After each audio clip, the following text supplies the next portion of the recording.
Right now, in this very moment, your body knows something your mind has been denying all day. You're exhausted, not just physically tired, but soul-weary, carrying the weight of 1,000 unspoken thoughts, unresolved questions, and a longing you can't quite name. You've scrolled, searched, distracted yourself.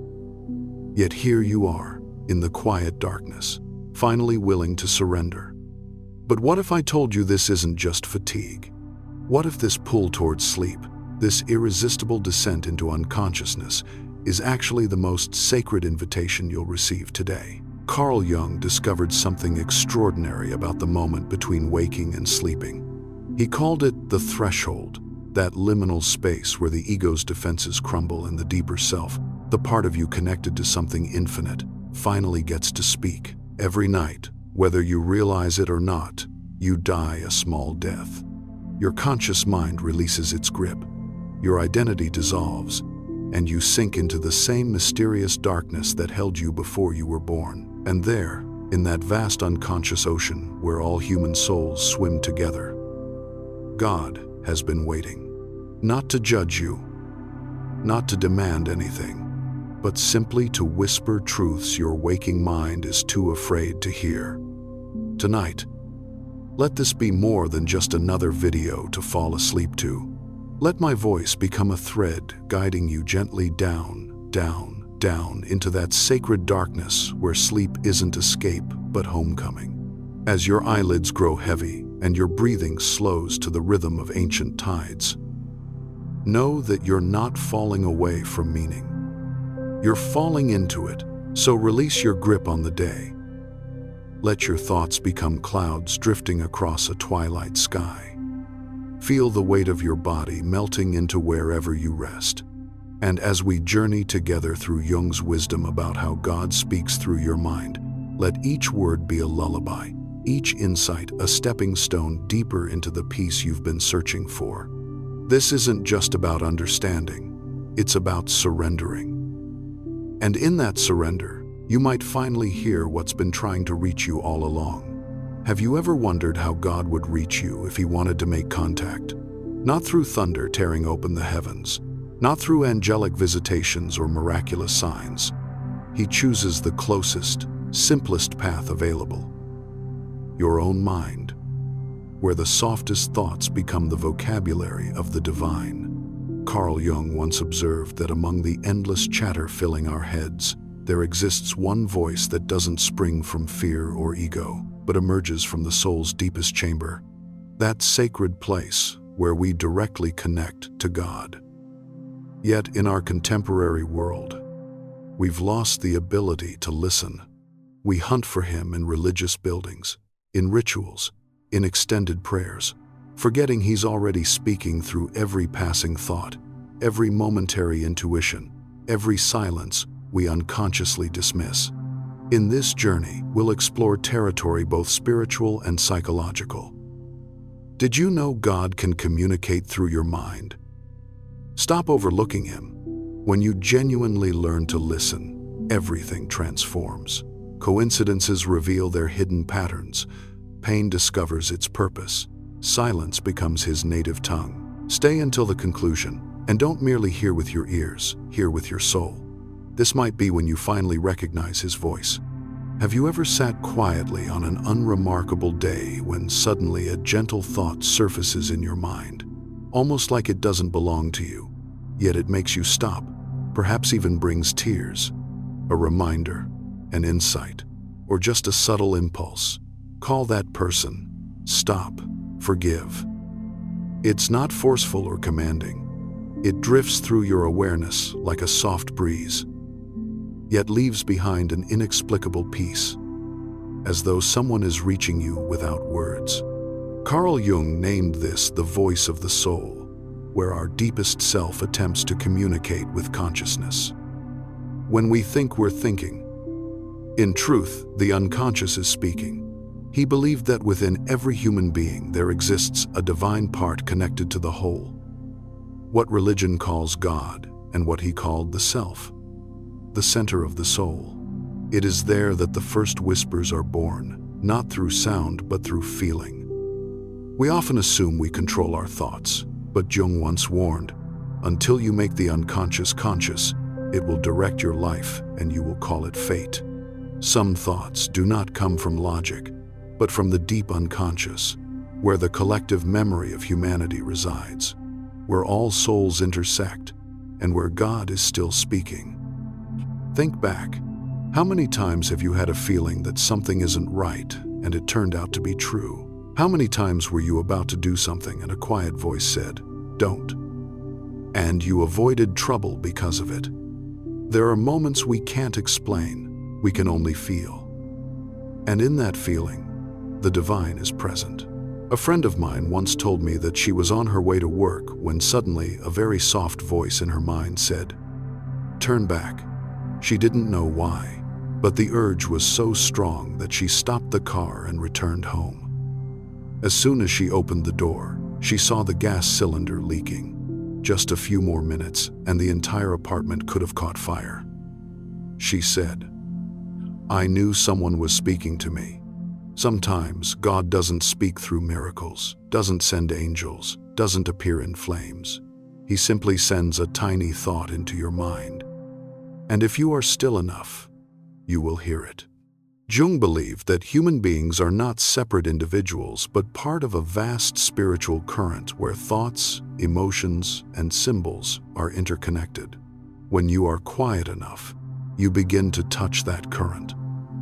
Like a radio, you don't create the signal. You only need to tune to the right frequency.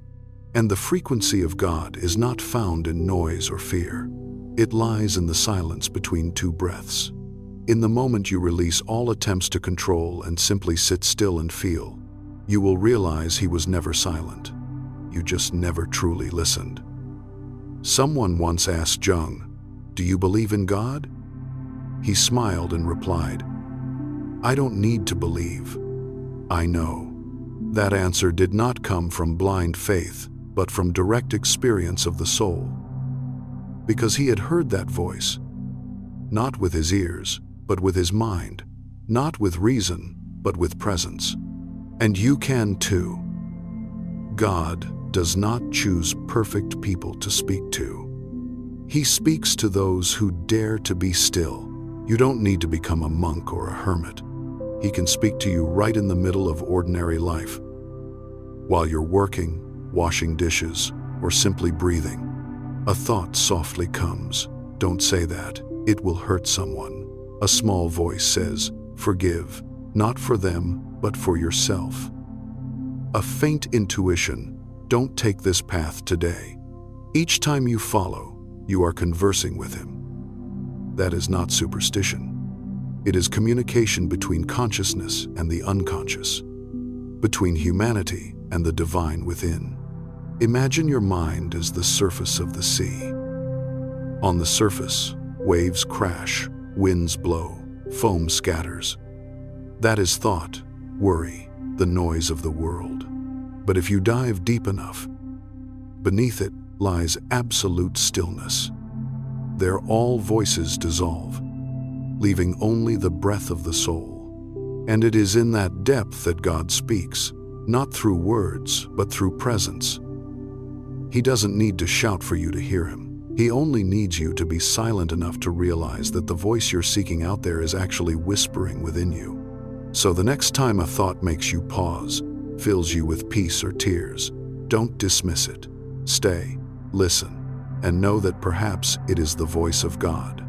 If God is still speaking, then why do most of us never hear him? What made his voice fade amidst the noise of the modern world? In our age, the hardest thing to find is not opportunity, but silence.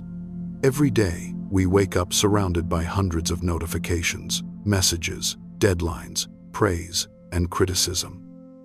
And in that whirlwind, we think we are living, but in truth, we are so filled up that there is no longer any space for the voice of the soul. Carl Jung once said, "People will do anything, no matter how absurd, to avoid facing their own soul." And perhaps the most terrifying thing is not that God is silent, but that we are no longer quiet enough to hear him.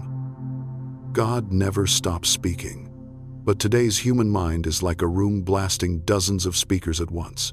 Each sound is an echo of fear. Fear of being forgotten. Fear of not being enough.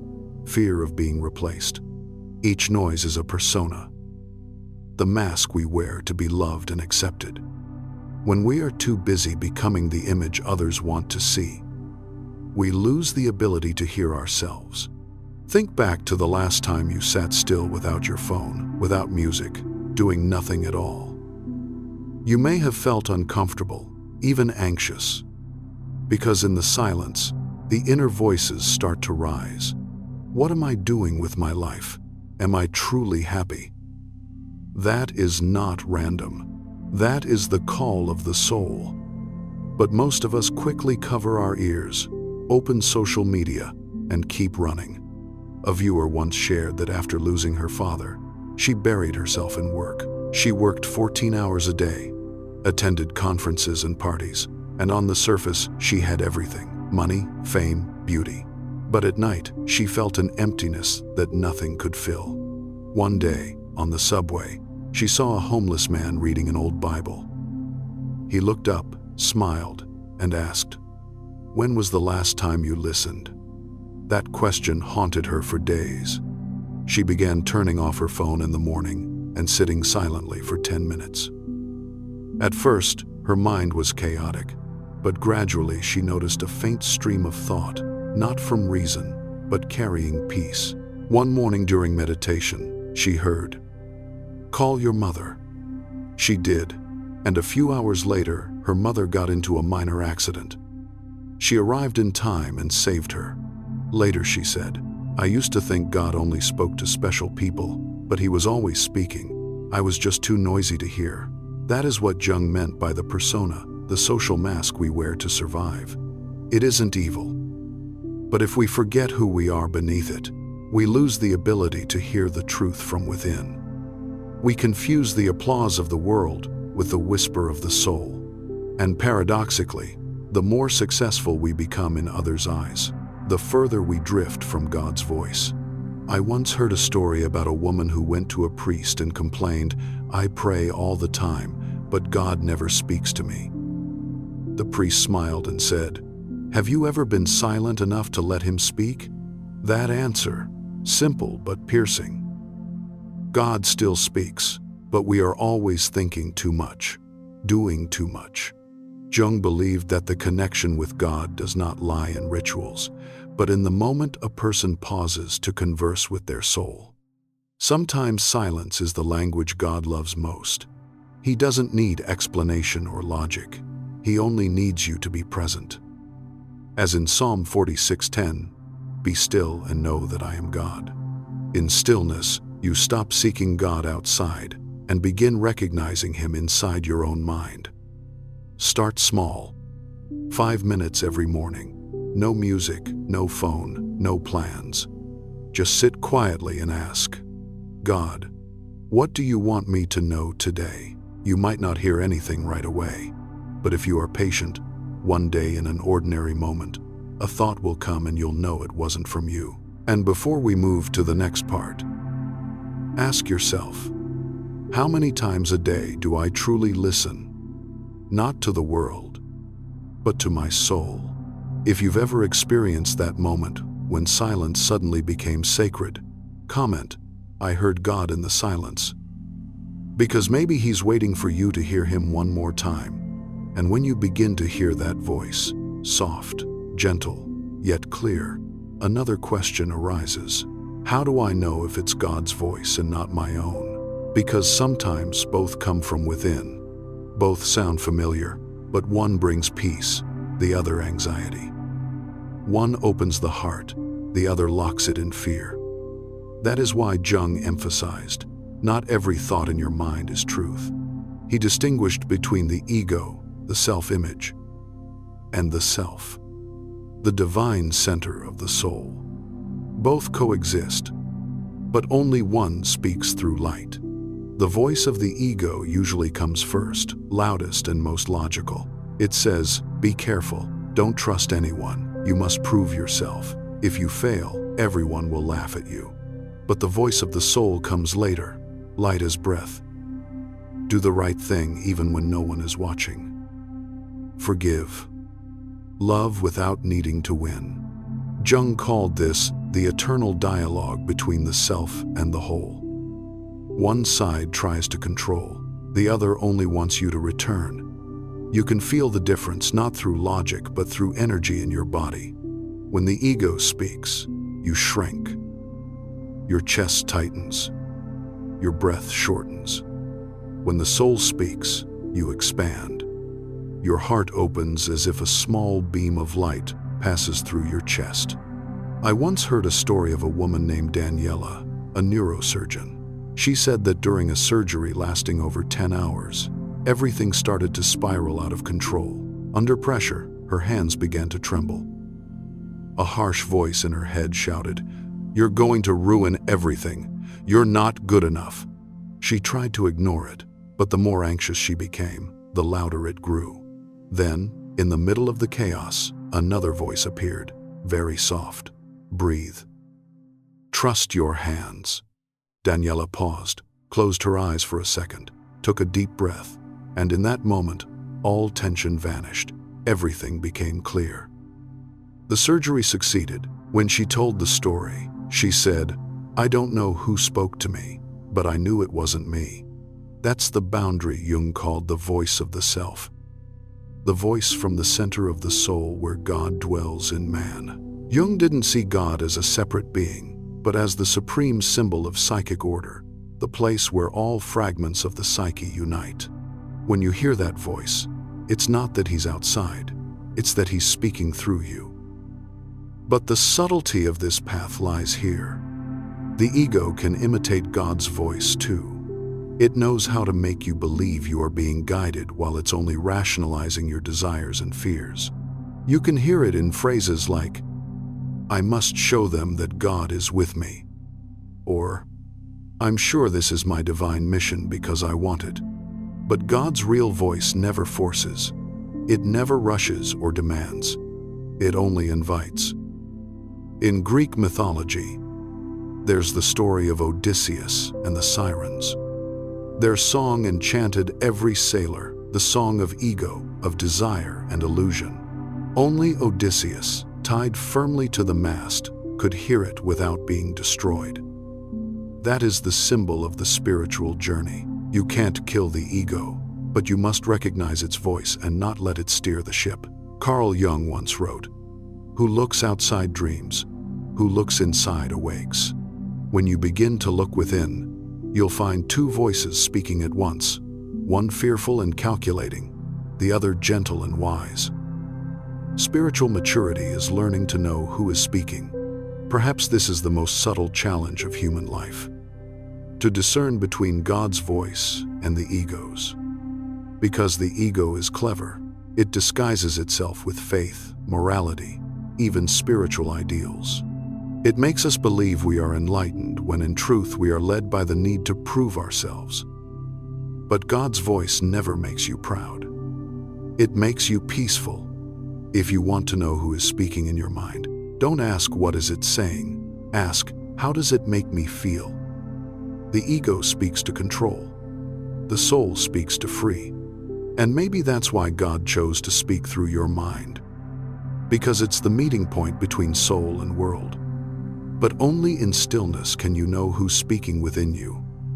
God, or your own fear. After learning to distinguish between God's voice and the ego's, you'll realize that sometimes He doesn't speak in words at all. Because words belong to the language of the mind, while God often speaks in the language of symbols, coincidences, and events that seem random but hold uncanny meaning. Carl Jung called this synchronicity, meaningful coincidence, when outer events mirror the inner state of the soul.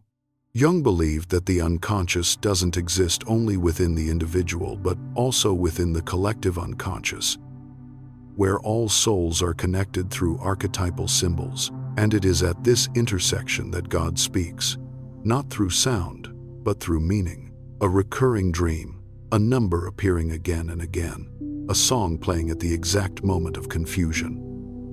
All are His way of whispering, "I am here." In a Jungian therapy session, I once met a woman named Maria, an artist from Spain. After a devastating heartbreak, she lost her faith in life. One night, she dreamed she was lost in a dark forest when a white owl flew past her. The next morning, scrolling through her phone, she saw an artwork suggested on Instagram, the exact same white owl. She found it strange but ignored it. The next day, while heading home, a bus passed by with a giant picture of a white owl printed on it. That evening, she received an email from a gallery inviting her to join an exhibition titled The Owl of Transformation. Maria burst into tears. She said, "I realized God didn't tell me to paint again. He sent a symbol. And when I was quiet enough to notice, I knew he was saying, 'Live again.'" Jung taught that symbols are the language of the soul beyond logic. Modern people believe only what's rational deserves trust. But spirituality doesn't operate through linear reasoning. Dreams, art, coincidence, and intuition. These are the grammar of God. Synchronicity is not a miracle, but a sign. Like when you're struggling with a decision and suddenly a line on a billboard or a song lyric says exactly what you needed to hear. Science calls it pattern recognition, the brain's tendency to seek meaning. But Jung added that when the soul longs deeply for something, the universe mirrors it back. He wrote, "Synchronicity is an ever-present reality for those who have eyes to see." And indeed, people with rich inner lives experience synchronicity more often. Not because they are superstitious, but because they are awake. They observe, feel, and notice the hidden threads woven through everyday life. A beautiful metaphor for this lies in the story of Joseph in the Bible, betrayed, sold into slavery, imprisoned. Yet he trusted that an invisible hand was weaving everything together. Years later, he became ruler of Egypt, saving those who had once wronged him. Looking back, Joseph said, "You meant evil against me, but God meant it for good." A perfect example of synchronicity. Everything happening in the right way at the right time, guiding the soul home. Moments like that are when the unconscious and the outer world merge. When meaning transcends the boundary between spirit and matter. When we live unaware of these symbols, life feels random, fragmented. But when we awaken, every small detail, a feather on the road, a stranger's glance, a passing phrase, becomes sacred language. God doesn't need thunder to speak. He only needs you to look closer. So when you notice repeating signs, don't dismiss them. Pause and ask, what does this mean? Not every coincidence is God's voice. But every voice of God comes through synchronicity. It arrives exactly when you need it, in the way you can understand, and at the depth your soul is ready for.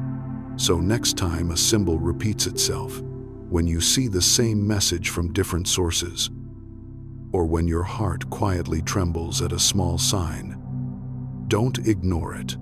It may be His whisper sent from the depths of the unconscious, where your mind and God meet. Not through sound, but through meaning. Have you ever experienced a coincidence that gave you chills, as if someone was orchestrating everything behind the scenes?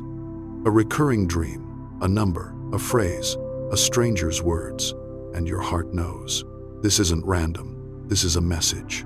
Share that moment in the comments. The time the universe sent you a secret code. A message only you could understand. Maybe your story will touch someone lost and become the sign they've been waiting for. There are times in life when you don't hear God in prayer, don't see any signs in dreams, only emptiness. You wake up unmotivated. Things that once brought joy now feel distant. You think you're falling apart, but sometimes in that very moment, God is speaking. Not through words, but by quieting all the noise in your life. He doesn't take your joy. He removes what hides His voice. Carl Jung called this the pain of awakening. He said there is no coming to consciousness without pain. When the soul prepares to enter a new level of awareness, it must break the old structures, beliefs, identities, roles you've clung to. Just like a seed must crack open to sprout, pain is the sign of being born again. Because in truth, pain doesn't only wound, it empties. And in that emptiness, the divine can enter. When belief systems collapse, when the mind has nothing left to cling to, you're forced to turn inward where the soul patiently waits. Jung called this the moment of center shift, when one stops living from the outer ego and begins living from the inner essence. What you thought was the end is the beginning of deeper existence, where silence becomes prayer and suffering becomes the doorway to grace. I recall the story of a university professor who was suspended after a small administrative mistake. She lost her job, her reputation shattered, and for months she fell into despair. One night, in her darkest moment, she dreamed she was in a dark room holding a candle. When the flame went out, a voice said, "The light doesn't come from the candle, but from you." She awoke, filled with a strange peace. She later said, "I realized I had lived my whole life seeking recognition, to be seen as capable and respectable. But when everything fell apart, I saw that God hadn't taken anything from me. He only removed what blocked me from myself." She returned to teaching, but this time she no longer tried to be perfect. She taught about spirituality, about listening to the soul. She said, "I no longer pray for God to save me. I ask, what is He trying to teach me through this pain?" Pain, in Jung's view, is God's secret language. When what you think you need most is taken, the soul says you've been relying on the wrong source. God doesn't punish, He liberates. And sometimes that begins with destruction. Jung wrote that every spiritual crisis is an invitation from the unconscious to reconnect with the divine center. Pain doesn't destroy the soul, it destroys the ego. When the ego cracks, the mind opens, and in that opening, God's voice can be heard. Modern neuroscience sees something similar. After major loss or trauma, the brain reorganizes its neural networks. It rebuilds itself. In other words, after every deep suffering, both brain and soul restructure toward greater compassion and awareness. Pain is how the soul grows. Like metal refined in fire, the soul becomes clear through trials. God doesn't want us to suffer, but He knows that sometimes only suffering makes us willing to listen.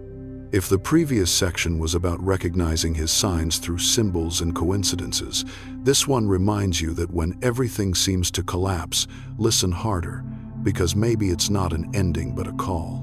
"My child, return to me." So if you're in pain today, don't rush to conclude that God is silent. Maybe He's just speaking another language, the language of breaking. And while you think you're losing everything, you're actually being taught to hear with your heart. Let every crack in you become where light enters. For sometimes God's voice doesn't come from heaven. It echoes from where you're broken. In truth, God doesn't only speak in sacred moments, in dreams or coincidences. He speaks through your everyday actions, through how you face life. Jung once wrote, "You are what you do, not what you say you'll do." In other words, the way you live is your answer to God. Hearing God's voice isn't a skill, it's a way of living. Every time you're honest with yourself, forgive without being asked, or choose love over judgment, you're listening to Him. Every time you say no to what no longer aligns with your soul, even if it disappoints others, you're honoring that divine dialogue. Because God doesn't speak for you to hear, He speaks for you to live differently. Carl Jung believed true consciousness forms only when one begins to live according to their inner knowing. You can read 1,000 spiritual books, meditate for hours. But if you keep betraying your soul in daily life, pretending to be fine when you're not, pleasing others when your heart resists, then you haven't truly listened. I once met a woman named Marianne, an interior designer in Los Angeles. For years, she followed the perfect plan. Successful husband, beautiful home, thriving career. Yet every morning when she looked at the mirror, she saw an exhaustion she couldn't name. "I pray every day," she said, "but I never hear God." One day at church, she sat in silence. No voice came, only a small thought. If you no longer believe in this life, start again with what makes you feel alive. The next day, she quit her job, moved back to her hometown, and started painting. Her friends asked, "Are you crazy?" She smiled, "I'm just listening." Years later, her paintings were exhibited internationally, but she said, "What matters isn't that they sold, it's that I came back to life again." When your actions reflect what your soul knows is right, you no longer need to seek God's voice. You become that voice, because God doesn't speak through promises, but through action. When you choose honesty, even if it costs you comfort. When you choose compassion instead of anger, He is speaking through you. That's why Jung believed listening is not just a meditative state, but a way of being. A truly listening person doesn't need to declare their faith. It radiates from their gestures, their eyes, the way they move through the world without losing their inner stillness. Think of it like a piano. If the soul isn't tuned, no matter how skilled the musician, the sound will distort. But when your soul aligns with the divine, when thought, emotion, and action vibrate at the same frequency, life begins to play like a melody that God Himself performs. You stop seeking Him because every note you live, every breath you take, already is Him. In history, one woman embodied this truth through her way of living. Mother Teresa. She didn't preach God through grand speeches, but through service, tending to the dying, washing the forgotten, loving the unloved. When asked, "Do you hear God speak to you?" she smiled. "I hear Him in every person I touch." She didn't wait for signs from heaven. She became the sign. And that is what Jung meant by the self, the divine essence within each person where God and human meet in action. Jung once wrote, "The privilege of a lifetime is to become who you truly are." Once you understand that listening is no longer about hearing something external, it's about living every moment in rhythm with Him, then you'll see God never left. He's always been here. So if you're still searching for His voice, don't just look up to the sky. Look into your life, into every small act, every daily choice. If you live with presence, honesty, and compassion, you're not just hearing Him, you're letting Him live through you. And then you'll realize God doesn't just speak to you. He sings through your very life.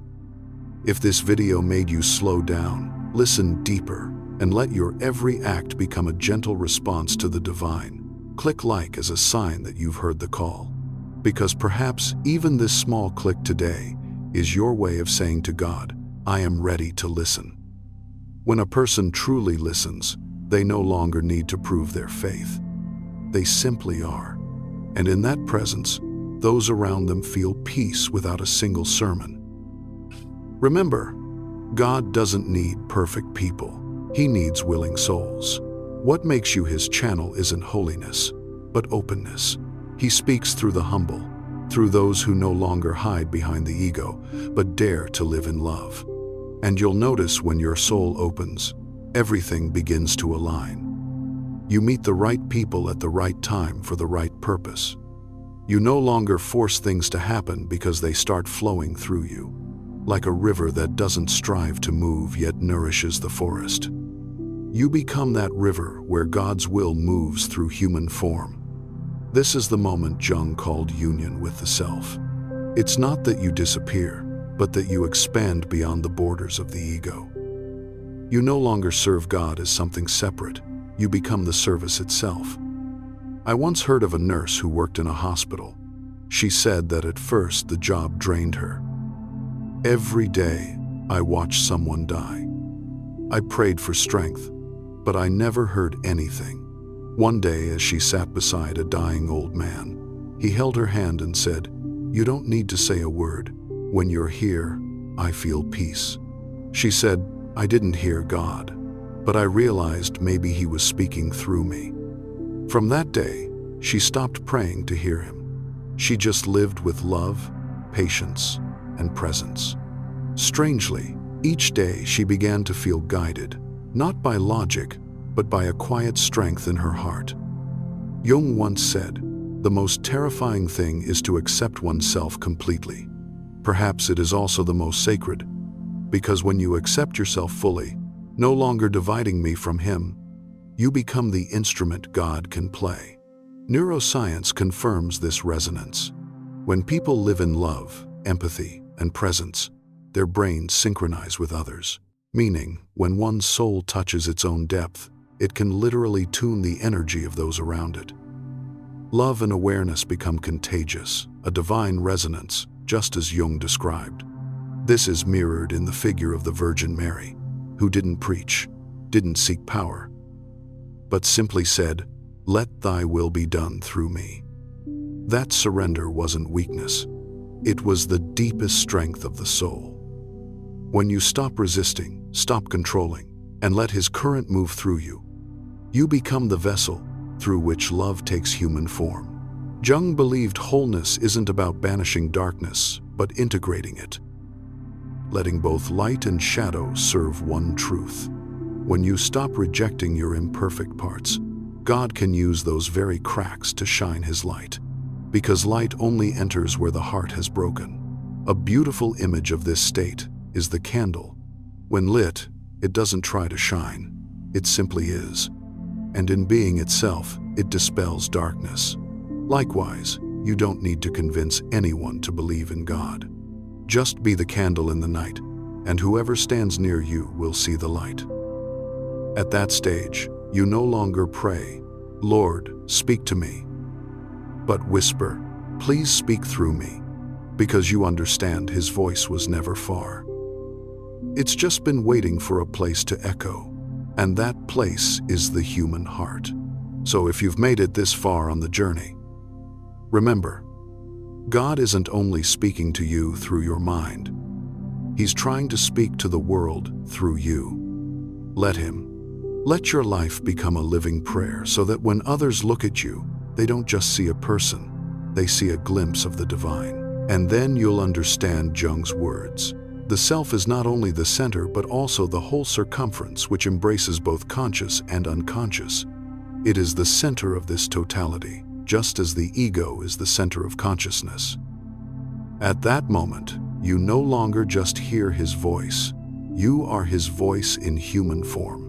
Maybe you once believed you had to retreat from the world, pray for hours, or reach some special spiritual state to hear God.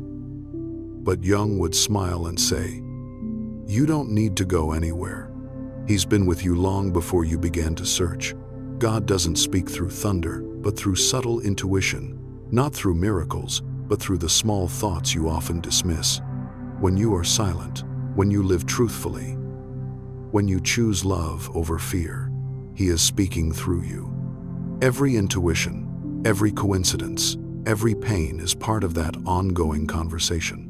So if today your mind suddenly feels calm or a quiet thought brings peace to your heart, know this, it's not random. Perhaps he's whispering, "I'm still here, still guiding you."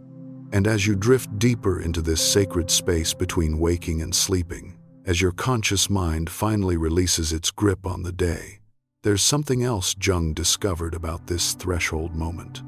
There are very strange moments in life when everything seems to be standing still. Yet deep inside you, there is a feeling you can hardly name, as if a new chapter is waiting ahead. Even though there are no clear signs, you no longer fit with what once felt familiar. But you have not stepped into anything new either. You only know that something is shifting quietly, silently, but surely.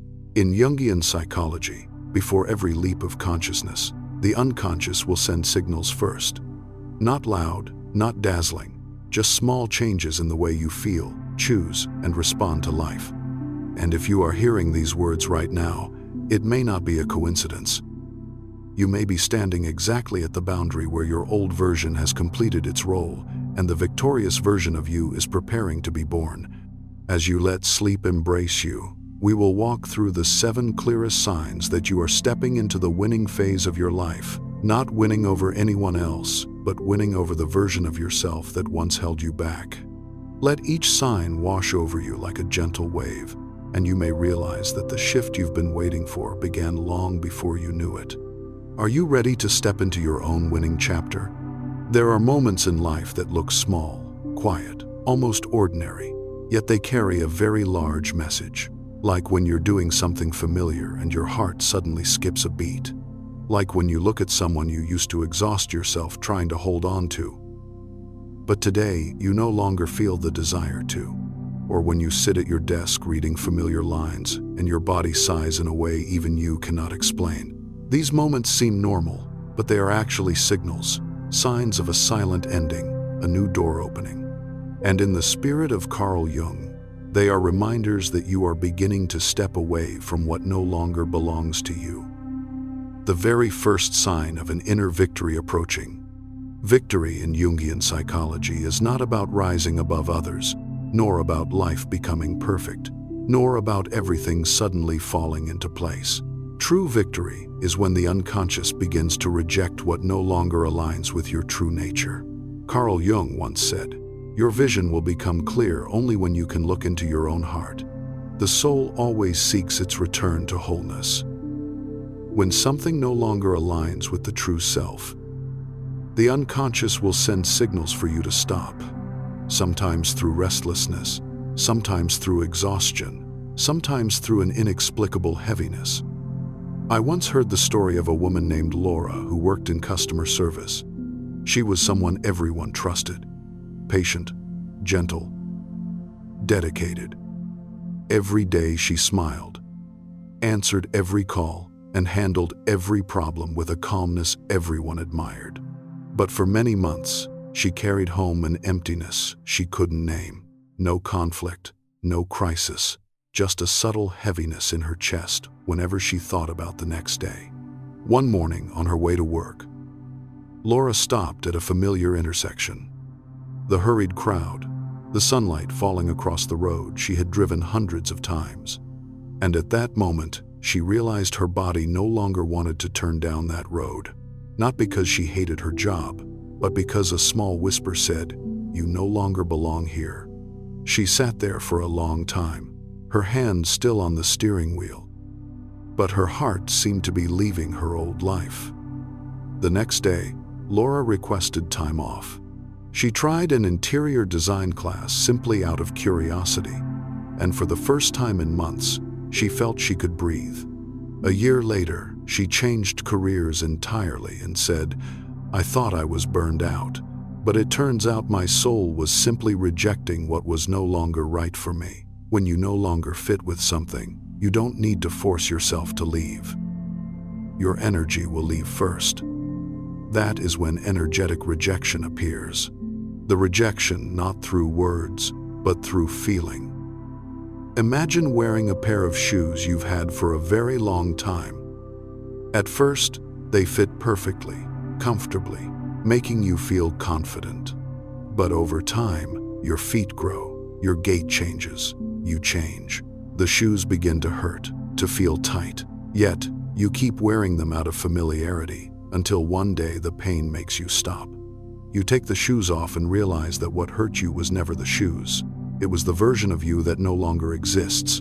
Energetic rejection is that moment you take the shoes off. Many people tell me they feel guilty when they suddenly lose motivation for something they once pursued. They blame themselves, believing they're weak, inconsistent, undisciplined. But if you look deeper, you'll see what exhausts you is rarely the difficulty of the task. It's the fact that it no longer aligns with who you are. You are not tired because you are failing. You are tired because you are being pulled away from a path that no longer belongs to you. That is the essence of your seeing this, because it's finally your turn to win. You are not hearing this by accident. You are hearing it because you are standing at the threshold between the old and the new, between who you were and who you are becoming, between the life you forced yourself to live and the life your soul is leading you toward. And when your energy begins to reject what no longer fits, it means the first victory is already happening. You are no longer forcing yourself to wear old versions just to be accepted. You are beginning to live as the person who is growing inside you.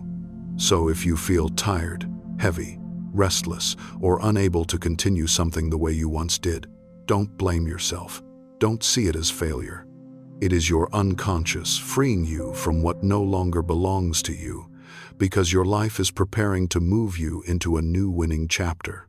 And once you recognize that your inner energy is rejecting what no longer belongs to you, a second phenomenon will quietly unfold. Often so subtle you might miss it. Yet it is the deepest evidence that you are entering a new winning phase. Your life rhythm begins to change without any effort from you. Carl Jung called this unconscious restructuring, the process in which the unconscious reorganizes your biological rhythms, habits, and ways of functioning to prepare for a new version of you to emerge. Jung once said, "Until you make the unconscious conscious, it will direct your life, and you will call it fate." This natural shift in rhythm is the unconscious stepping forward to lead.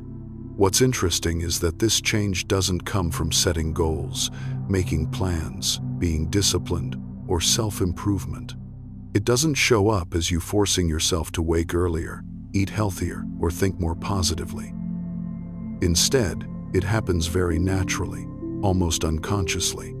One morning you wake up earlier without an alarm. One evening you want to turn off your phone even though you used to stay up scrolling. On a quiet day you crave a walk instead of sitting, crave stillness instead of noisy conversations. You don't force it. You don't try to change. You simply move to a different rhythm, and that is the sign of inner victory. When the outside world remains the same, but you are no longer the same person inside. In a Jungian therapy session, a woman named Amelia, who worked in marketing, shared that recently she had felt a strange change. Not exhaustion, not boredom, but a shift in her daily habits. She used to need coffee every morning, needed loud music to concentrate, and stayed up late to finish projects. But in recent weeks, she began waking up before her alarm. She no longer craved coffee, only warm water. At lunch, she wanted to walk outside instead of working straight through. In the evening, she naturally wanted to turn off her screen early and sit in silence for a few minutes. No one told her to. She had no healthy lifestyle plan. Everything simply happened as if an invisible hand was rearranging her life rhythm. At first, Amelia thought something was wrong, but the more she observed, the more she realized this new rhythm made her feel lighter, clearer, and peaceful in a way she had never known. A coworker told her, "You look so bright lately." Amelia simply smiled because deep down she knew this was not a change she created. It was the next version of herself appearing and the unconscious preparing her for a leap. Life rhythm changes before life circumstances change. A rule Jung emphasized clearly because the unconscious always moves before the conscious. It senses what is coming long before the mind understands. It adjusts your energy, behavior, and biology so you can align with the next chapter, as if your body and soul are cleaning, clearing, and rearranging everything at once to make space for a victory you cannot yet see. But the unconscious already feels. When your rhythm changes, you begin to think differently. Not because you force yourself to think positively, but because old thoughts no longer match your frequency. Things that used to make you anxious now pass through like a breeze. Relationships that once consumed your mind no longer occupy space. Fears that held you back suddenly feel smaller. You don't fight to change yourself. You simply aren't the old self anymore. These small changes are the biological and psychological preparation for a quantum leap in your life. You start living according to the rhythm of the version that is growing, not the version that is holding you back. So, if recently you've been sleeping earlier, eating differently, thinking differently, feeling less drawn to old drama, less triggered by things that used to irritate you, or feeling the urge to clean, slow down, or spend more time in silence, know that it's not random. It is a sign that you're rising into a new energetic level. It is your unconscious guiding you into training for your own victory. And that is why you're hearing this, because it is finally your turn to win. And what about you? In what ways has your rhythm been changing lately? Do you feel small yet undeniable shifts happening inside you? Things you cannot name but somehow know are leading you somewhere. Your story might just be the light that helps someone else realize they too are stepping into their own transformation. Have you ever noticed something strange? The deeper you go into becoming a new version of yourself, the less satisfied you are with the easy choices. Even without trying, without forcing, without discipline, you naturally lean toward the harder path, but the one that feels right for your soul. This is the third sign and one of the clearest indications that it is finally your turn to win. Carl Jung called this the tension of opposites, the space where you must choose between what feels safe and what helps you expand. When you suddenly choose the hard thing, not because you must, but because something inside knows it is right, that is when your consciousness rises to a new level. And you'll see this in the smallest moments, ordinary moments. But behind their simplicity lies a massive shift. There is a beautiful image in Greek mythology, the story of Perseus. When faced with Medusa, the creature who could turn anyone to stone with a single glance, Perseus stood before two choices. 1. Run away, live safely, but remain small forever. 2. Walk into a challenge that could cost him his life. People think the hardest part was slaying Medusa, but no, the hardest part was choosing the path his soul knew he was born to walk. The moment Perseus decided to face her, not the moment he won, was the moment his destiny changed. Because true victory always begins with a choice. Humans are the same. Victory does not begin at the finish line. It begins in the moment you choose the direction that is right, even if it is infinitely harder. This also happens in very ordinary ways. Another friend of mine named Nora used to stay silent in every argument just to keep the peace. But recently, when faced with a small injustice in her family, instead of being quiet, she calmly voiced what she felt. Her voice was not loud but steady, not angry but honest. Later, she told me, "I was afraid of being misunderstood, afraid of hurting someone, but I was more afraid of myself if I kept staying silent." For her, speaking the truth was the hardest choice, but also the right one. She chose the hard thing not to be stronger, but because the version inside her could no longer tolerate shrinking. And here is what may surprise you. When your soul is ready to evolve, you will choose the lessons appropriate to the version growing within you, even if your rational mind still wants the easy option. In Jungian psychology, this is when the self begins to lead the ego. The ego wants safety, but the self wants growth. When the self becomes stronger, you simply can't keep wearing the old identity. You can try, but you'll slip out of it quickly, as if the universe itself is pushing you toward who you are truly meant to become. Jung once wrote, "The greatest and most important problems of life can never be solved. They can only be outgrown." And that is why easy choices no longer feel right. You are not fixing yourself. You are outgrowing an old version. This shift appears in every area of life. You begin telling the truth instead of pleasing. You walk away from relationships that are fine but not right. You reject what makes you smaller.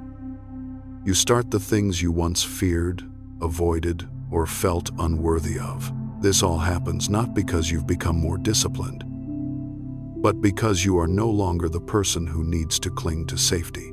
A larger version of you is waking up. And one day you will look back and understand that the greatest victories never begin at the finish line. They begin at the moment you choose the right direction, even if it is infinitely harder. Victory begins when you decide to leave, decide to step forward, decide to become who your soul has known you could be all along. It is no coincidence that you are drawn to bigger, deeper, more challenging paths.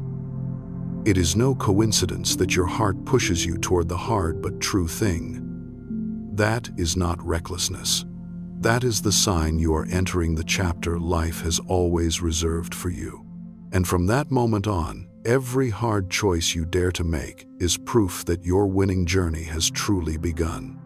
And from the moment you stop fighting yourself, you suddenly notice a very strange change happening inside. The old stories no longer hurt the way they used to. They haven't disappeared. They are still there, with form, with color, with echo, but they no longer have the power to tighten your chest. This is the kind of victory Jung called emotional integration. When emotions once trapped in the unconscious are finally brought into consciousness and folded into your whole self. And this is the deepest sign that your life is beginning to shift in your favor. Looking at the past without pain does not mean forgetting. You still remember exactly what happened. The words that broke you. The silence that kept you awake. The decisions that altered the course of your life. But you remember without being pulled backward. You don't fall into old spirals. You don't blame, don't resent, don't fear repetition. The emotions no longer rise like crashing waves. They move lightly like wind passing through.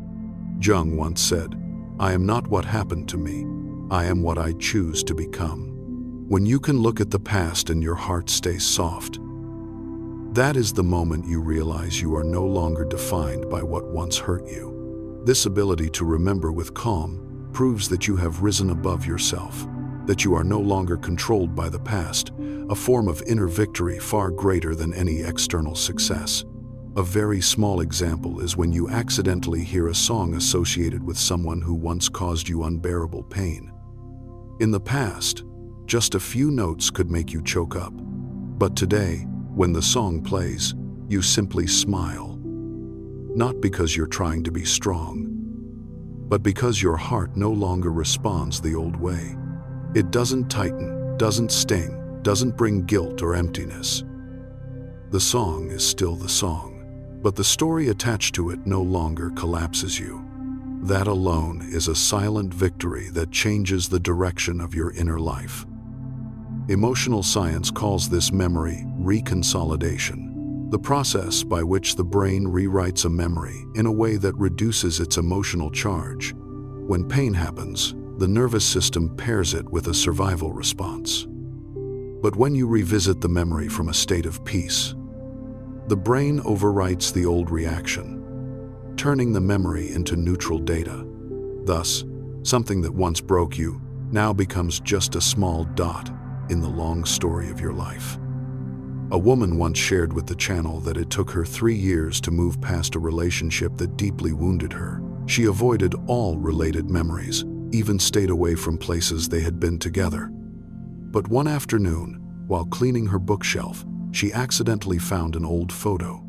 She thought she would ache again, lose her breath as before. But no, the only thing she felt was relief. Not joy, not longing, just the truth. She had come much farther than the version of herself in that photo. She said, "I'm grateful it happened, and grateful it ended." That is the moment Jung called graduating a soul lesson. The simplest metaphor for this state is touching a healed scar.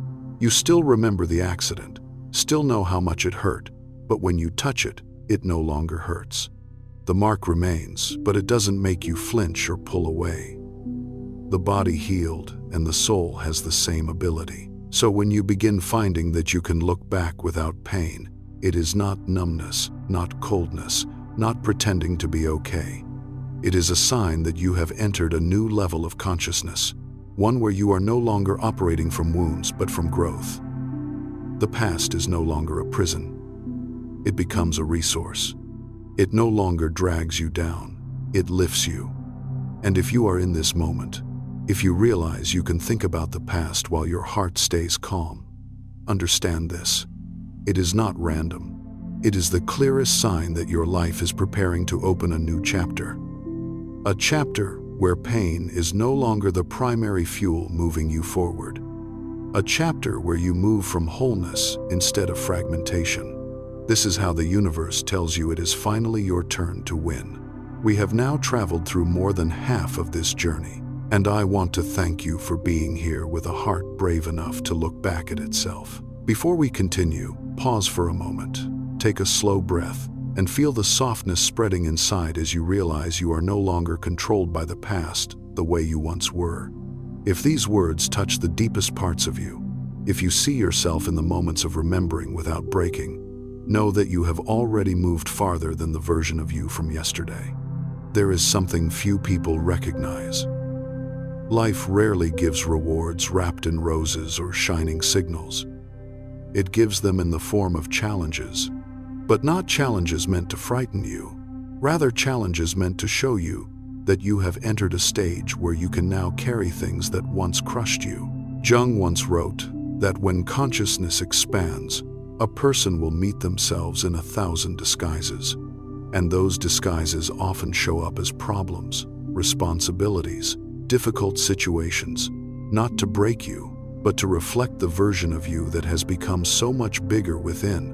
As Jung said, we meet ourselves time and again in 1,000 disguises on the path of life. When you grow, life must send experiences that match your new strength. The bigger the challenge, the less it is a sign of failure. It is the synchronization between mind and destiny, as if the universe is saying, I know you're ready. You may have already gone through this without naming it. In the past, a small criticism could keep you awake all night. A simple misunderstanding could make you want to disappear. A tiny change at work could send you into panic. But now much bigger things happen. And although you may feel tired, you no longer collapse the way you once did. You observe, you think, you look for ways to adjust. You no longer fear the things that once paralyzed you. That is not a coincidence. It is evidence that you have outgrown your old version. A friend of mine named Mari used to be someone who panicked easily in unexpected situations. Losing her keys would send her spiraling. A rescheduled meeting would unsettle her completely. But recently, when her family faced a major health crisis involving her father, Mari reacted entirely differently. She no longer ran around in confusion. She sat down, opened her notebook, listed everything that needed to be done, contacted doctors, divided responsibilities with family members, and reassured her mother with a calm, grounded voice she herself could hardly believe was hers. One night, when things finally settled, Mari burst into tears. Not because she was weak, but because she realized she was no longer the girl who used to fall apart 3 years ago. The world had not become lighter, she had become stronger. And because she was stronger, life handed her a bigger test. But this time, she passed. Carl Jung explained that as an individual enters a stage of inner evolution, the unconscious no longer protects them with easy situations. Instead, it places them in circumstances that require a corresponding level of maturity. Much like an athlete who reaches a new level no longer trains with warm-up exercises. They move on to harder, heavier, more demanding drills. Not to break them, but to unlock capacities they never knew they had. Viola Davis, one of the rare actresses to win an Oscar, Emmy, and Tony, is a powerful example of this Jungian principle. Davis rose from a childhood marked by poverty, racism, and violence. Yet, the more she grew, the greater the challenges she faced. Constant rejections, being dismissed for her looks, her talent repeatedly overlooked, despite her best efforts. The more challenges she encountered, the deeper her acting became. And that depth is what elevated her from a doubted actress to a Hollywood icon. Davis once said, "You cannot live to please everyone else. You have to choose your own life." From the moment she chose the harder path, the universe began sending her bigger opportunities that matched her expanded capacity. And the same is true for you. When life brings you bigger challenges, it is not a sign you are losing. It is a sign you have outgrown your old version, strong enough now to enter the chapter that has always belonged to you. Challenges appear only when your soul is ready to grow larger. So if recently you felt that life has become heavier, everything harder, challenges more frequent, do not assume it is a sign of misfortune. Remember, big problems do not arrive to knock you down. They arrive because you can now stand firm. When you were fragile, life was gentle. When you grew strong, it gave you the level that matched your strength. And that level is what confirms the inner power you may not yet fully recognize. And when you see these signs at the right moment, do not be surprised, because in the spirit of this message, you're hearing this because it's finally your turn to win. The big challenges appearing now are not here to block you, but to open a doorway wide enough for the mature version of you to walk through. And when you realize that bigger challenges come not to defeat you, but to mirror the stronger version of yourself, you will notice a sixth shift appear quietly. So quietly you may not even recognize it. You no longer compare yourself to anyone. Not because you've trained long enough or reached enlightenment, but because you have begun operating from a different level of awareness. Jung called this self-oriented consciousness, the state in which a person begins to function from the self. When you live from the self, you no longer see others as measuring sticks. You do not lose to anyone. You do not win over anyone. You simply evolve. You will see this in the smallest moments. One day you see someone achieving something, a job, a relationship, a new chapter in life. And instead of asking, "Why am I not there yet?" you simply smile. Not to pretend, not to act mature, but because the invisible metrics that once pulled you no longer have any hold on you. That is when Jung's words come alive within you. Everything that irritates us about others can lead us to an understanding of ourselves. You see their success as a mirror, not for comparison, but for understanding where you are in your own journey. I once knew a young woman named Hannah. In the past, every time she scrolled through social media, she felt small. When someone traveled, she felt lacking. Someone got promoted, she felt behind. When someone got married, she felt out of sync. But during a period of intense inner transformation, the time she stopped people-pleasing, healed the shadows within herself, and stepped away from easy choices, she noticed something strange. Even when she saw others advancing faster than she was, she no longer felt pressure. She felt light, as if her soul was reminding her that her life does not follow the clock of the world. One day she told me, "I don't know why, but lately I just feel at peace with my own timing." That was the moment I knew she had entered the self state. Imagine standing by a lake. When the water is murky, all you see is the reflection of others. But when the water becomes clear, you see only the sky and yourself. When the mind is full of comparison, you live inside the noise of the world. When the mind quiets, you return to your center and the world no longer sets your rhythm. The truth is, comparison only has power when you are still living from the persona. The part of you trying to prove something, protect an image, or become worthy of love. But when you live from the self, you no longer seek external approval because you have already approved of yourself first. You do not run at someone else's pace because you have heard your own rhythm again. You do not need someone to slow down for you to feel enough. You do not need to run faster to prove anything. You understand that each person stands at a different coordinate of their soul's journey, and you cannot compare the color of a sunrise to the color of a sunset. There is a Zen story I love. A disciple asked the master, "How can I stop comparing myself to others?" The master took him to a garden where peas, roses, and wildflowers were blooming all at once. The master asked, "Do you see any flower trying to bloom like another?" The disciple shook his head. The master smiled. "That is the way of the universe. Every flower blooms in its own season. Only humans think they must bloom in someone else's."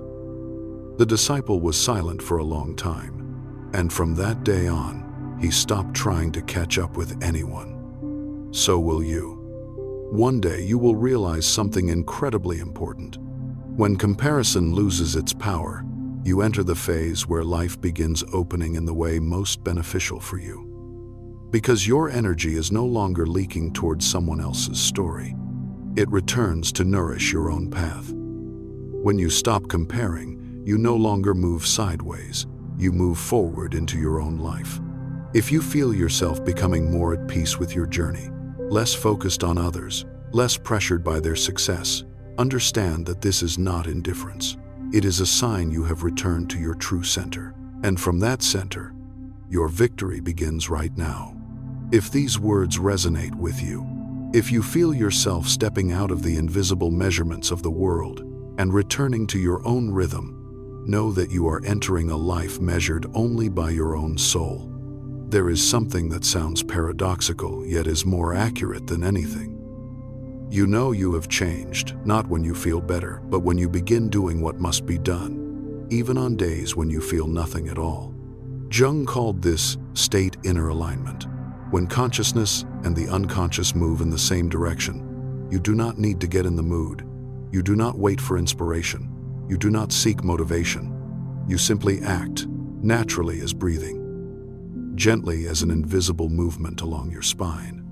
No fireworks, no hype, no grand explosion, only a quiet stability deep within you that knows exactly what needs to be done. Perhaps you used to act in cycles.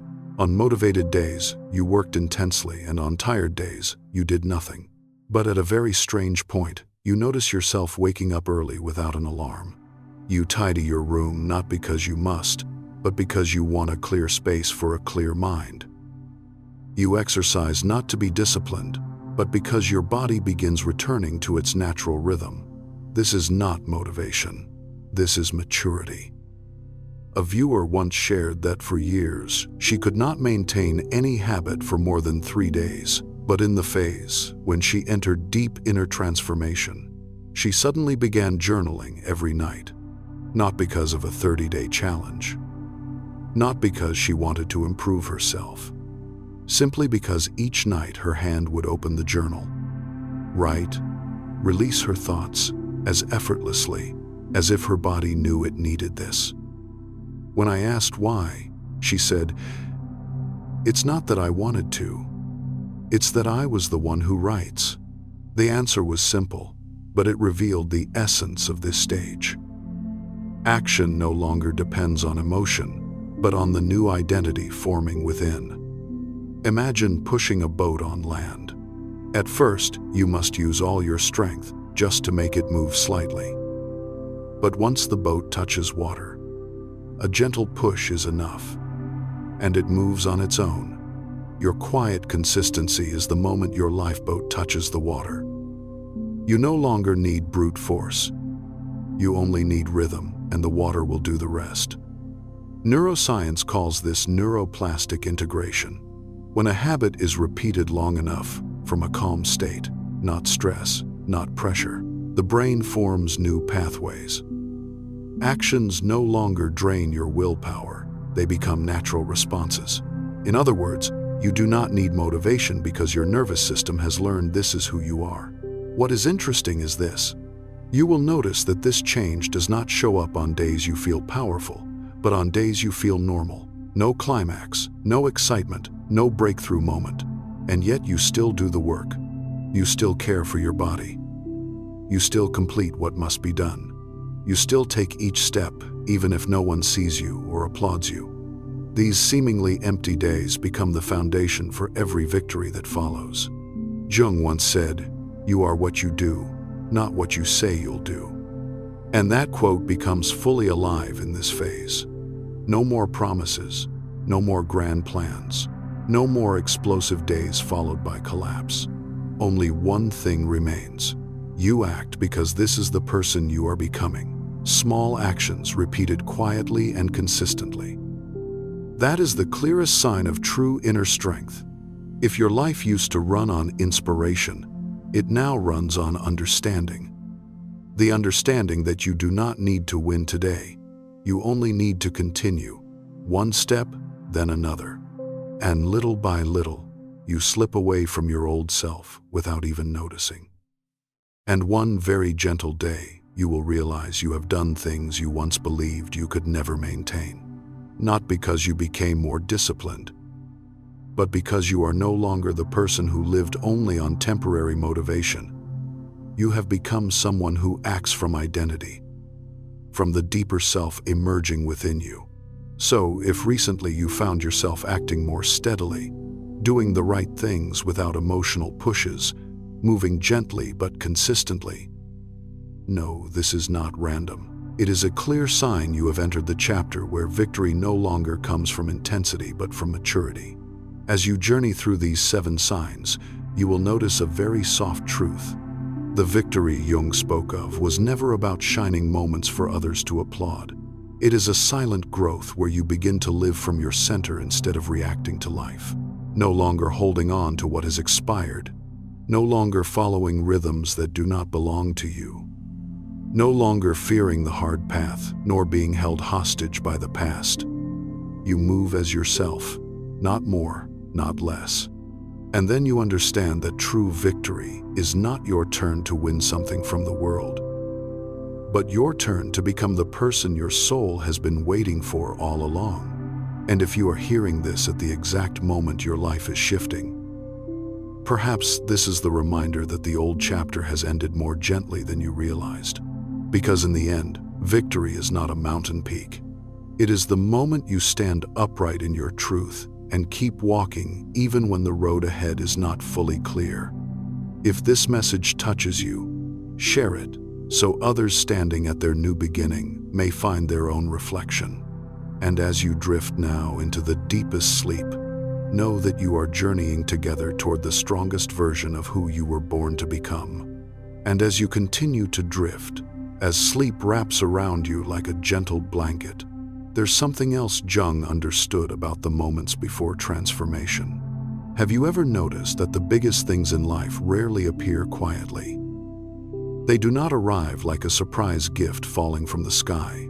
They send signals first, and the strangest part, those signals never look like what you imagine. Many people pray for a breakthrough, blessings, or change. But when the signs appear, they fail to recognize them. Before God gives you something big, He does not begin with the blessing. He begins with a movement inside your soul. Carl Jung believed the unconscious always sends signals before consciousness is ready to expand. And in the language of spirituality, this is how God whispers, "Prepare yourself."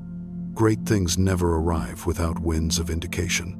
And when your soul starts feeling those movements, you are no longer who you used to be. You are being led.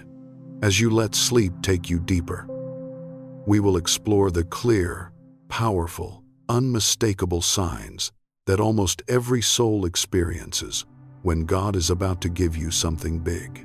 If you're hearing these words right now, it may not be a coincidence. Let each sign wash over you, and you might realize you are much closer to what God is preparing for you than you realize. Are you ready to receive it? There is something strange that almost every soul stepping into a major chapter experiences. Right before God prepares to give you something big, life does not become lighter. It becomes heavier.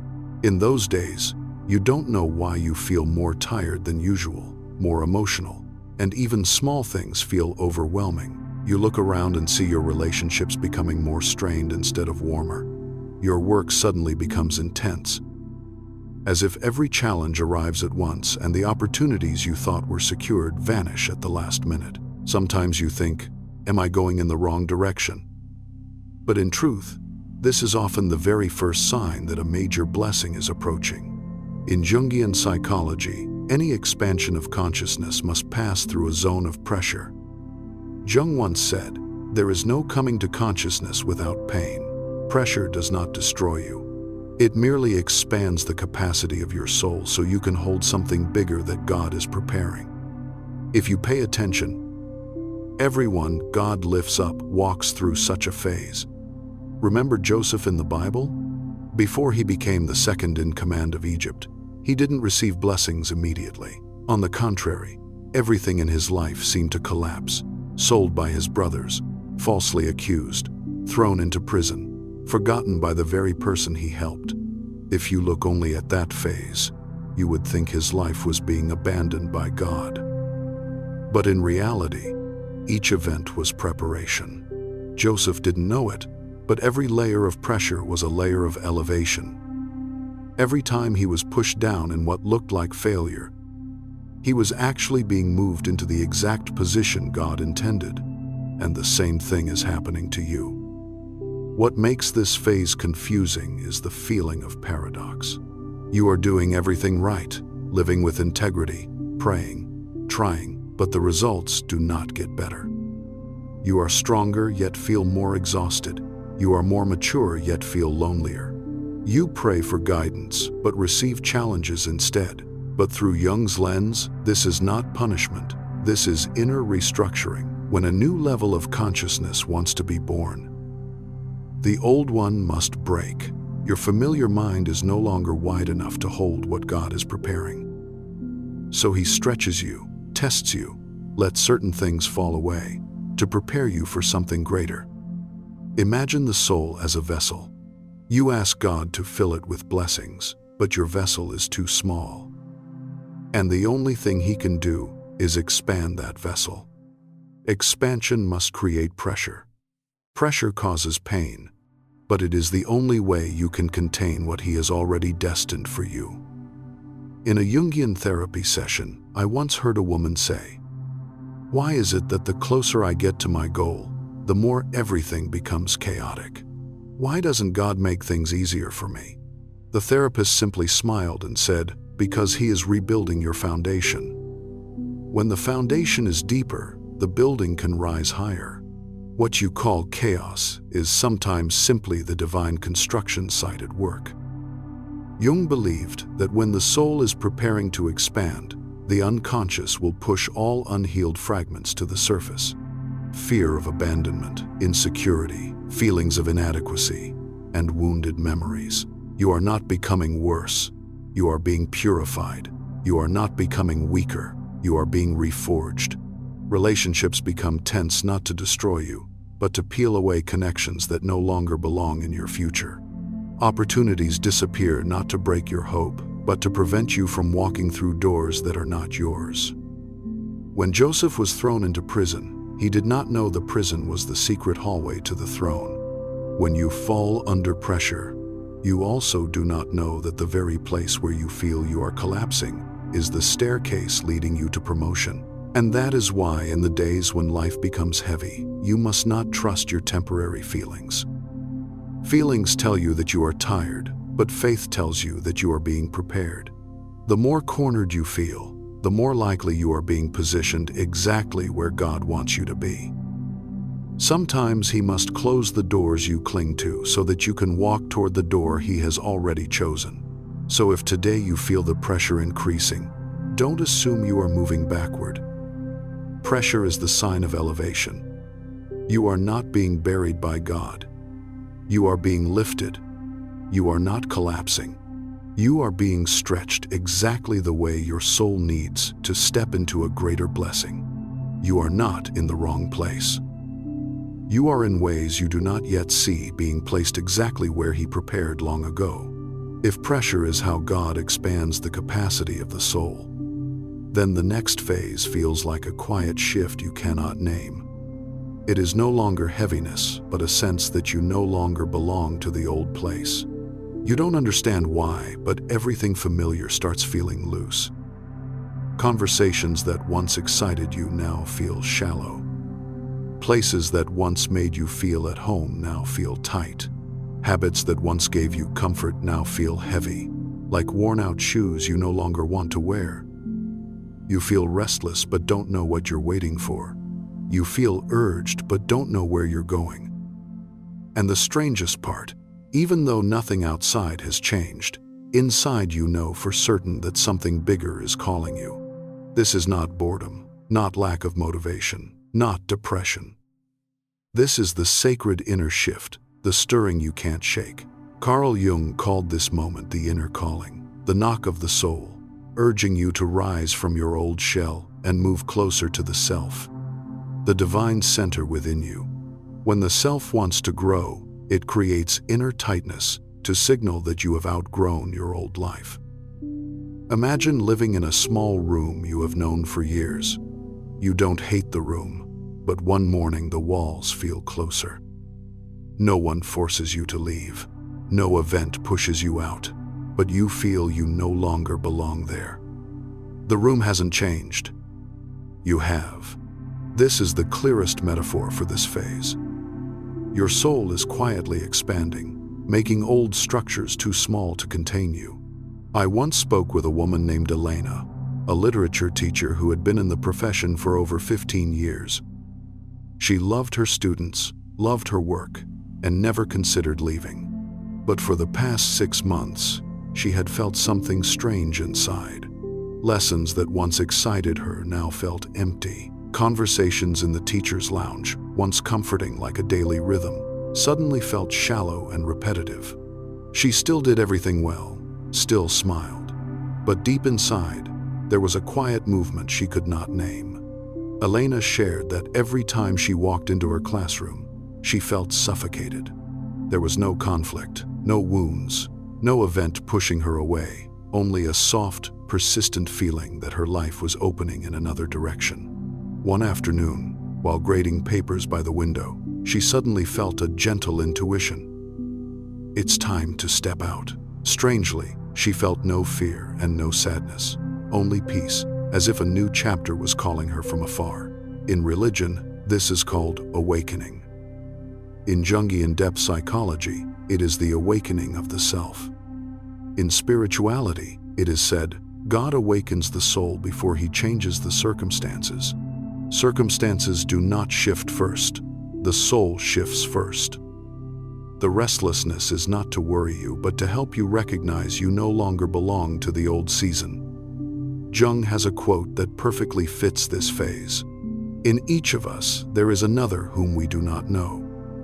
He speaks to us in dreams and tells us how differently he sees us.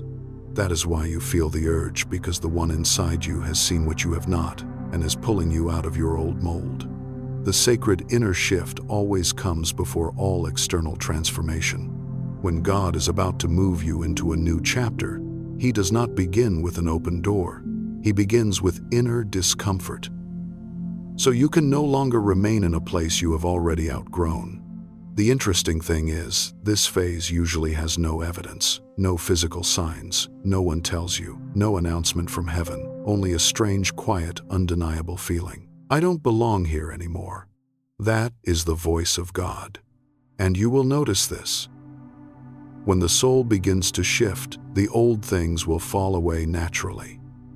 Relationships no longer aligned with your frequency fade. Old activities lose their meaning. Shallow conversations exhaust you.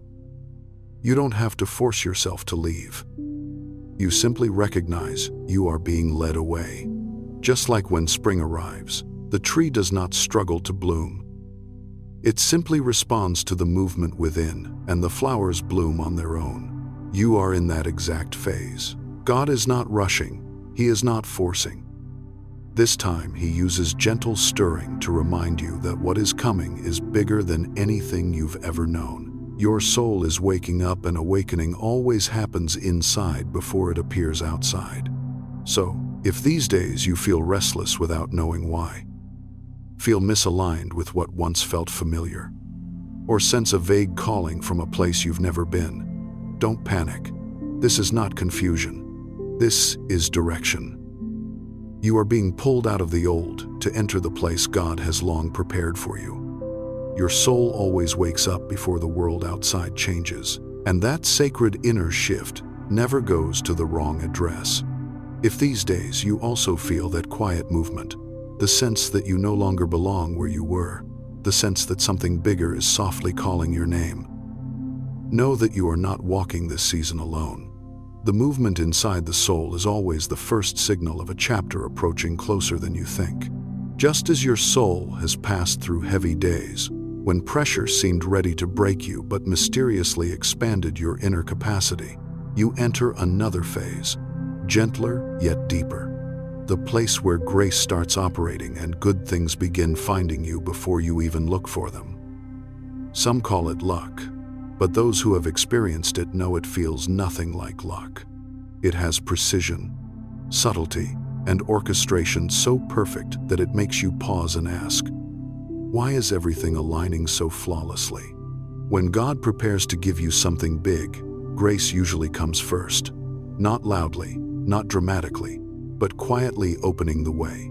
You begin seeing doors open that you never knocked on. Someone mentions your name at the exact moment you need it.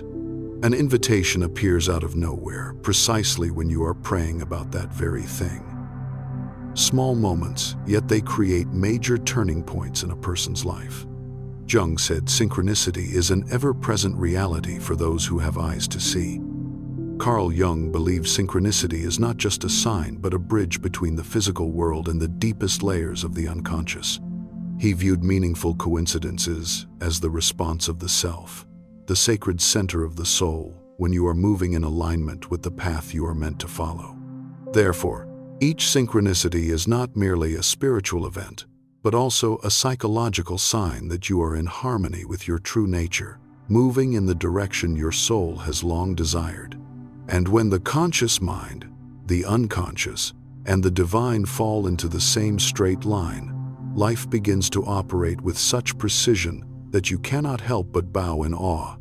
I once met a man named Marcus during a small sharing session. He was an architect who had applied for a position he deeply desired for 2 years, but never received a reply. One day, nearly ready to give up, he decided to help a group of students revise their design plans for free. During that conversation, one student unexpectedly said, "You should meet my uncle. He's looking for an architect for a new project." The student's uncle happened to be the director of the company Marcus had applied to. The meeting that followed lasted only 30 minutes, but it was enough to change his future. He said, "I didn't look for that opportunity. It found me. And it found me the moment I had let go enough to let God act." Synchronicity always works that way. It doesn't follow ordinary logic, but the logic of the soul. When your inner world opens, your energy shifts, and the outer world reflects that shift. If the soul is a frequency, then grace is the signal that responds to that frequency. Like a radio, when you tune to the right frequency, the sound becomes clear. You do not cause the alignment. You simply begin to hear it. On a scientific level, synchronicity is also explained through the brain's pattern detection mechanism. When someone has a deep desire or strong belief in something, the brain begins filtering related information more clearly. But Jung added that this is not merely brain activity. It is the resonance between human consciousness and the universe's information field. When the mind has been purified through trial, it becomes more sensitive to guiding signals. You don't just see the signs, you understand them. You don't just meet opportunities, you are pulled into the right place at the right time. Imagine walking through a dense forest. When your mind is chaotic, you hear only random noises, rustling leaves, snapping branches, blowing wind, all mixed together. But when your mind becomes still, like a quiet lake, you start hearing smaller things. Footsteps leading to the right path. Water flowing where an exit lies. Synchronicity is those small sounds, the ones that appear only when you are still enough to hear. The Bible once said in Proverbs 3:5-6, "Trust in the Lord with all your heart, and he shall direct your paths." Meaning, when you surrender your whole heart, he will make your paths straight. That straightening sometimes doesn't come through loud instructions, but through small pieces silently fitting together so perfectly that probability can't explain them. That's why, when God prepares a big blessing, you don't need to knock on the door.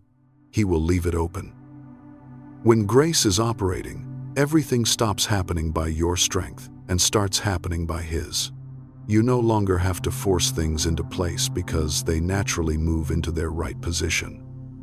You no longer chase opportunities because opportunities start running toward you. You no longer struggle to find the right people because the right souls begin to appear. Not because you suddenly became lucky, but because your inner world has entered the readiness stage. And when the right thing arrives at the right moment, remember this: it is never a coincidence. It is a sign that God is straightening the path you're about to walk. So when the great blessing arrives, your heart is wide enough to hold it.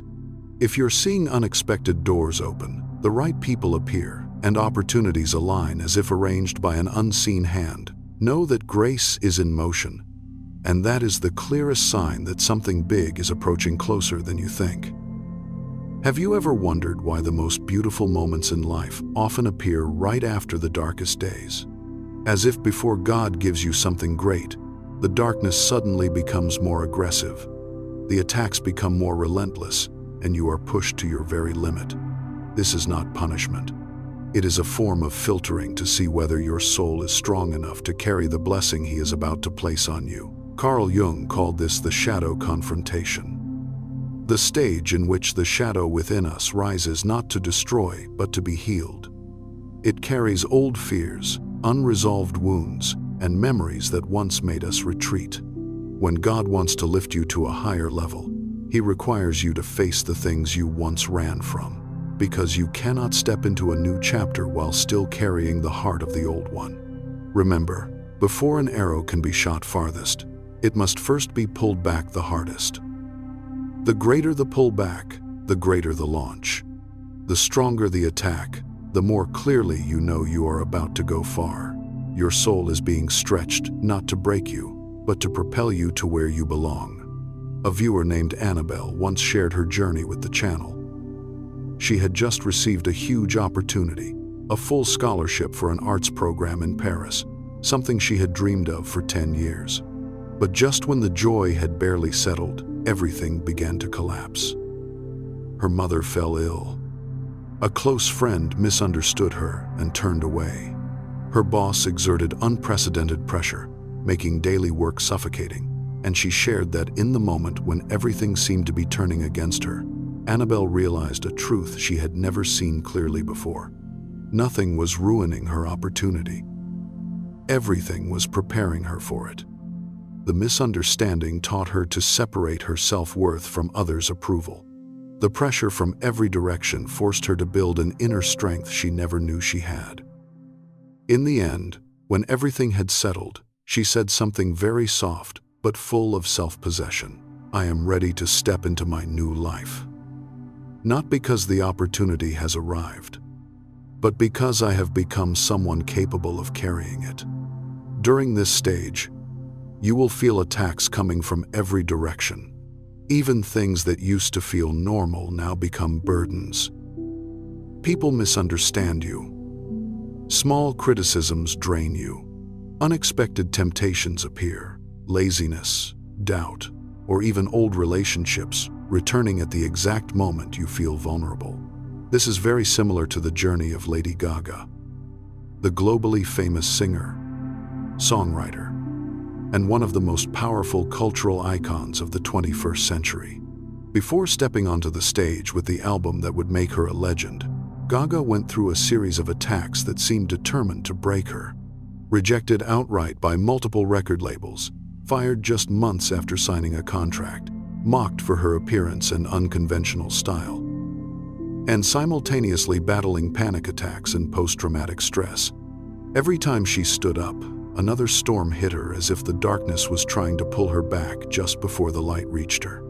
Later, she said, "Sometimes the darkest moments are what prepare us to shine the brightest." Those attacks did not crush her. They forged her into someone strong enough to hold the light she was about to step into. Jung believed that when the shadow rises most fiercely, it is because the deepest layers of the soul are being restructured. A person is not just facing fears, but learning again how to stand firm within their own inner world.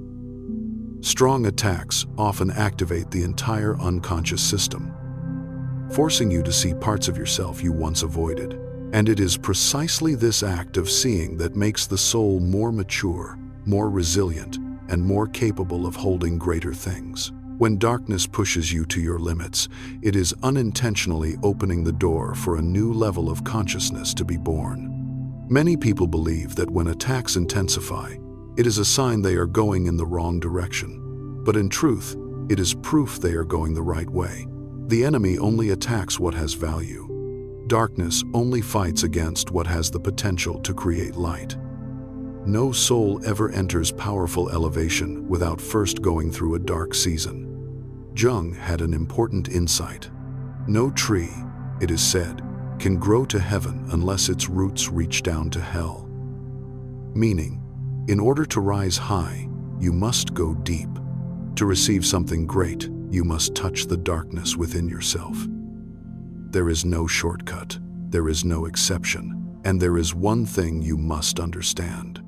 When external attacks intensify, it is because something inside you is changing. Expansion is happening. The weakest, most fragile parts of you are being brought to the surface to be healed. The shadow only rises when it is about to leave. Therefore, if you are being attacked from many sides, if your spirit feels exhausted even though you have done nothing wrong, if people misunderstand you more than usual, if temptations pull you down more intensely than ever, don't rush to think you are losing. In truth, you are very close. Very close. God does not test you to see how weak you are, but to show you how strong you already are. He is not pulling you down. He is pulling you back like an arrow, and when the moment comes, you will be launched with a force you never imagined. If what you just heard makes you feel less alone in this season of being attacked, know this as a gentle affirmation to your own soul. I am still standing, and I am still moving in the right direction. Sometimes a small recognition like that is enough to remind yourself of the truth. Darkness always tries to hide. You are far stronger than you think.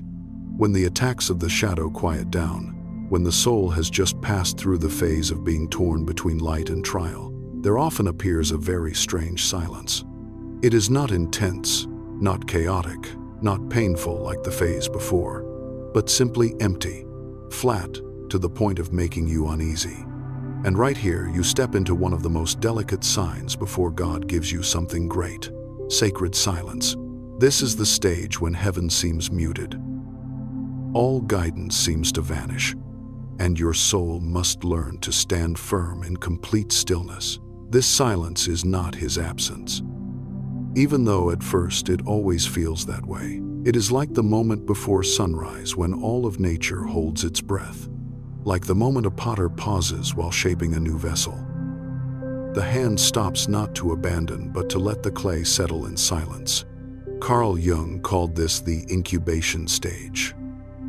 The period of spiritual gestation, where the inner world retreats into darkness to prepare for a new level of consciousness to be born. Jung once said, "The creation of something new is not accomplished by the intellect, but by the play instinct, acting from inner necessity." The creative mind plays with the objects it loves. On the psychological level, this is when the unconscious works most intensely, reconnecting the scattered pieces within a person.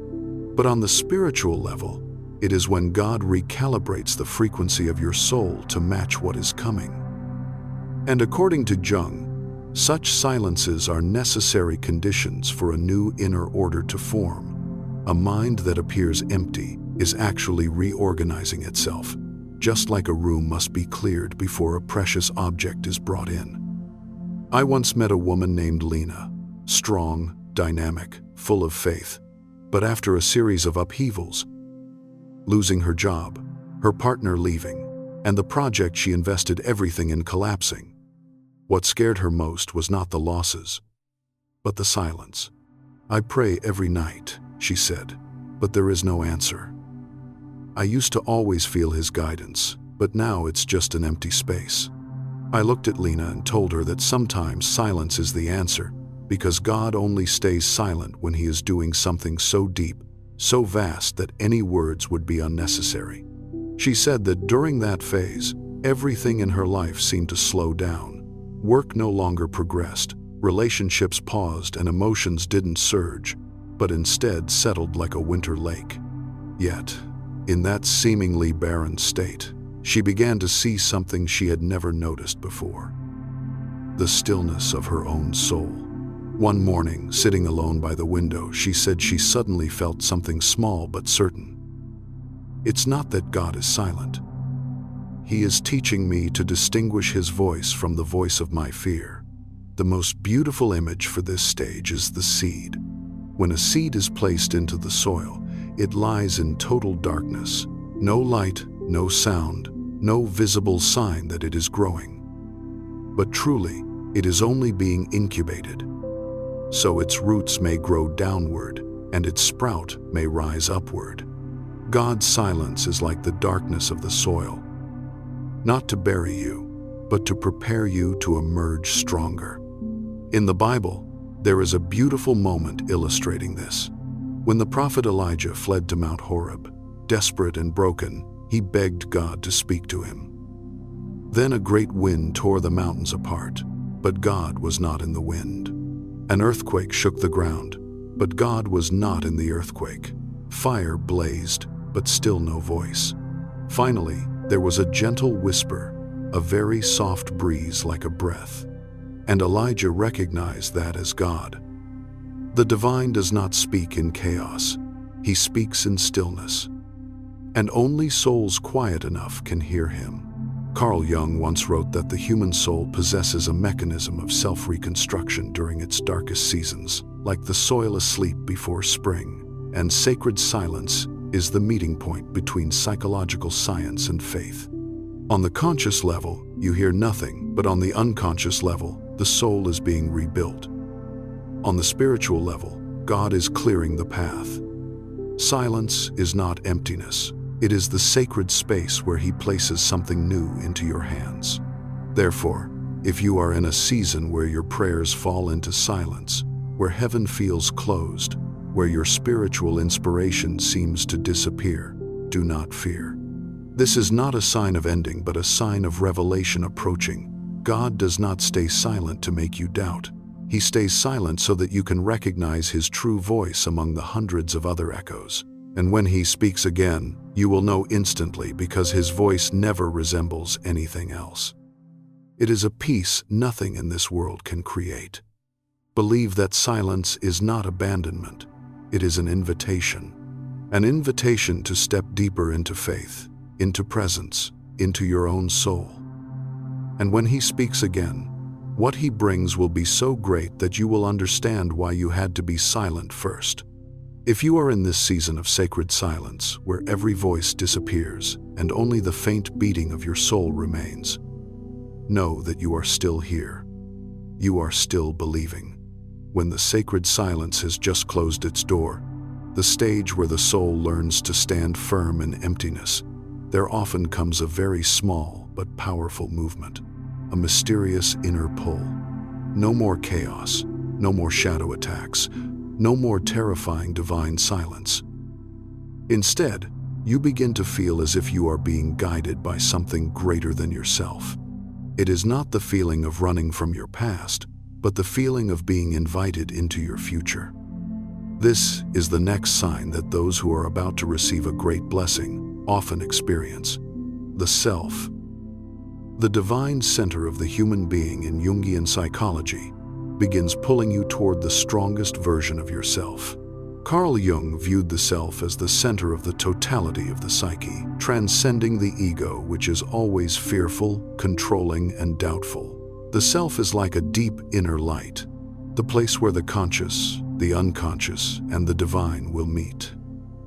When a soul is about to step into a new chapter, the self begins to operate more strongly than the ego. You will feel this not through thoughts, but through a shift of energy inside your own body. Some people describe it as the feeling of coming home after being lost for years. A quiet certainty whispering, "This is who you are." Jung once wrote, "The self is our life's goal, for it is the completest expression of that fateful combination we call individuality. And it is precisely that complete part, the part you have not yet fully recognized, that is pulling you forward." This begins with very simple changes. Suddenly, you want to live more disciplined even though you used to procrastinate. You care about your health. You want to wake up early, eat clean, reorganize your room, let go of relationships that drain you. You no longer want to get involved in drama. You want to live slower, clearer, cleaner both inside and out. No one is forcing you. But there is a voice inside saying, "It is time to grow." And interestingly, you no longer need loud motivation. There is a new consistency, a new peace, as if every good choice you make is being supported by an invisible hand. A woman named Marissa once shared a very special story with me. She had worked in marketing for over 15 years, loved her job, but always felt something inside her had not been touched. One day, after a major crisis in her company, she felt a strange urge, waking up at 5 a.m. Running, meditating, journaling, things she once believed weren't for her. 6 months later, she received an offer to become the creative director for an international nonprofit organization. A role perfectly aligned with the deep desire she once hid from herself. She said, "It wasn't that I was trying to become a better version of myself. I just felt like something was preparing me for something I couldn't see." That is what Jung meant. The self always prepares the soul before life upgrades it. Many people in this stage describe it as if an old layer of skin is falling off, not painfully but lightly, and they realize they are stepping into the maturity of their soul. On a scientific level, this phenomenon is also explained by the brain's activation energy mechanism. When a person is about to enter a new phase of development, the brain activates regions responsible for goal-oriented behavior, especially the prefrontal cortex, the area governing willpower, discipline, and long-term vision. Therefore, before you see changes in the external world, the brain has already begun restructuring itself to prepare you for a higher frequency of living. Jung simply used a more sacred vocabulary to describe this phenomenon, the emergence of the self. You will notice that at this time, things that once attracted you suddenly feel cheap. Compliments no longer excite you. Criticism no longer breaks you.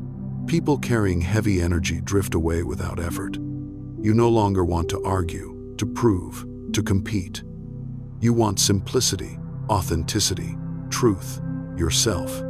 You even begin to feel a kind of energetic resistance toward anything unworthy of your soul, as if an inner door has closed permanently. And this is the clearest sign that something big is coming. When God prepares a blessing for you, He always prepares you first. No blessing falls into the hands of a soul that is not yet ready. The self is the final stage of preparation. You will feel yourself being guided not by fear but by peace, not by desire but by clarity, not by pressure but by maturity. This is the moment you start believing in yourself, not through fake confidence but through the awareness that your soul is awakening. This is when the conscious mind, the unconscious, and the divine will stop clashing and begin aligning. And when the soul aligns, life aligns.